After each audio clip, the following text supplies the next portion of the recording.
বোয়ালমারীতে doctor Ilias মোল্লা cricket টুর্নামেন্টের final খেলা অনুষ্ঠিত হয়েছে।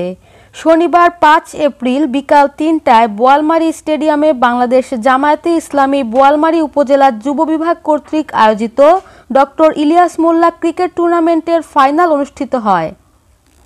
অনুষ্ঠানের প্রধান অতিথি হিসেবে উপস্থিত থেকে টুর্নামেন্টটি উদ্বোধন করেন ফরিদপুর ১ আসন জামায়াত ইসলামের মনোনীত এমপি পদপ্রার্থী ডক্টর ইলিয়াস মোল্লা, বোয়ালমারী উপজেলা আমির মাওলানা অধ্যাপক শহীদুল ইসলাম, উপজেলা সেক্রেটারি মোহাম্মদ কামাল উদ্দিন, পৌর আমির সৈয়দ নেয়ামুল হাসান, পৌরসভা সেক্রেটারি সৈয়দ সাজ্জাদ আলী।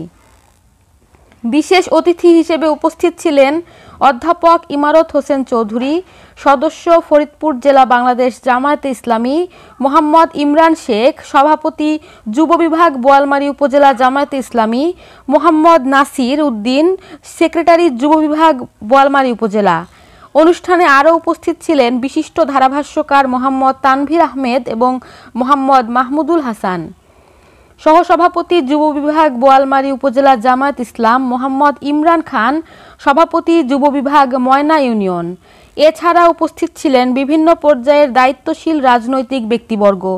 উপস্থিত দর্শকরা খেলাটি উপভোগ করেন এবং এ খেলা নিয়ে মন্তব্য করতে গিয়ে একজন দর্শক বলেন, বোয়ালমারীর বুকে সর্ববৃহৎ ক্রিকেট টুর্নামেন্ট এটি। আমরা বিগত ১৫ বছরে এ ধরনের টুর্নামেন্টের আয়োজন করতে দেখিনি।